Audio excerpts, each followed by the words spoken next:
2. A silent dialogue with eternity. I haven't spent enough time looking at the night sky. Space has always fascinated me, but there is an infinity unexplored here.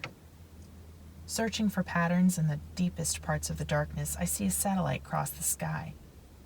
What was it like to see Sputnik for the first time? The premier hunk of metal in untouched space.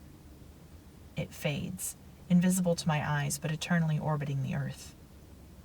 I once saw a rocket launch in the middle of the night. The unearthly fire splashed the sleep from my eyes. It dominated the horizon as waves slashed the ocean and lightning cut through the clouds and into the water. Space and storm mixed as the rocket climbed into the heavens. Hold your breath. It's a still painting of a night sky. It's brimming with energy and motion. Its brilliant orange spilling onto a purple void. The fire dies when the rocket breaks the atmosphere. It joins the stars and follows its course into orbit. Sitting next to the ocean, watching dusk settle onto the waves, I saw a solitary star hovering over the horizon. It shifted from a warm glow into an unnatural fluorescence. It grew metallic wings. The propeller pulled into focus my inability to distinguish between truth and artifice.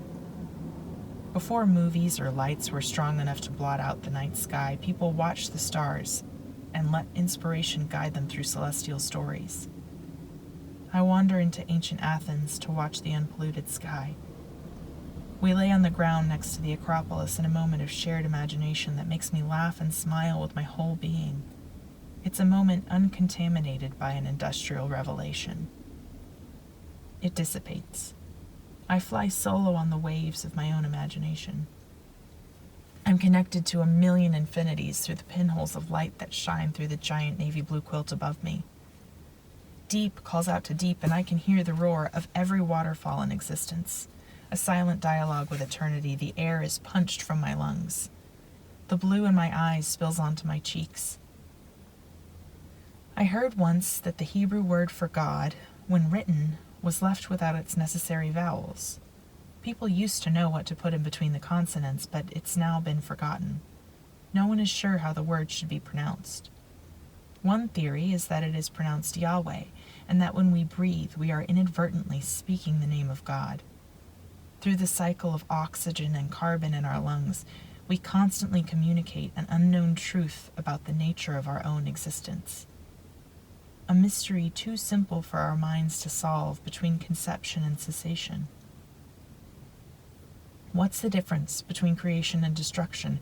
There are supernovas collapsing into black holes which absorb and obliterate matter, somehow generating galaxies. It was explained once, but the science has been forgotten. Only the belief remains. The depth of heaven is mirrored by the depth of the ocean, and I can feel the expanse reaching into my soul. I'm an echo of the universe. I wrestle hatred and love into the same corner of my mind, forcing the opposite ends of a blue and red magnet together. I let go and it holds fast. Separating the polarization is an impossibility. The weight of comprehension and confusion sits in my lungs.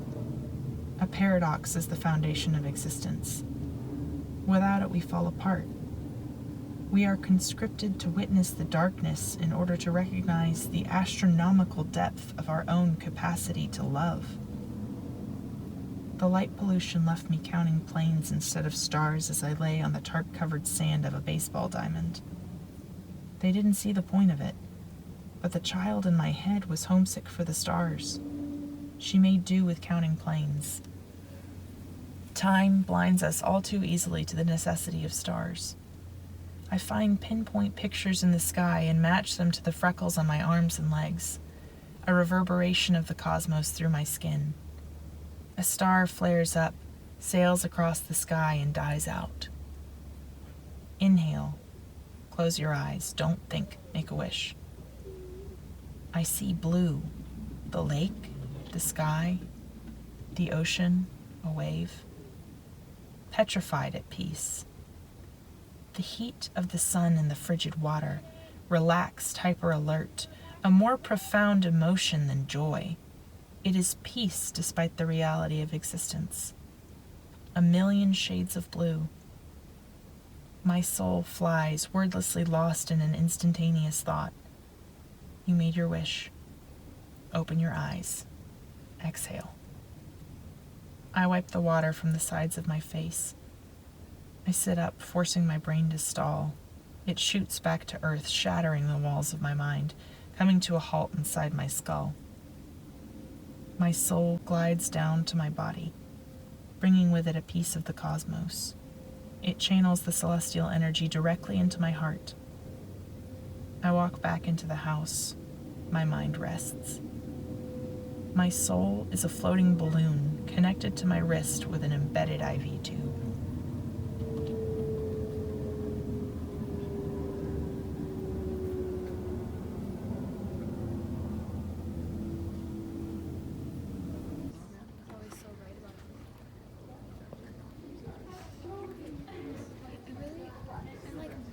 Fishing, yeah? Sometimes I am in the world, but sometimes It's all right. Yeah.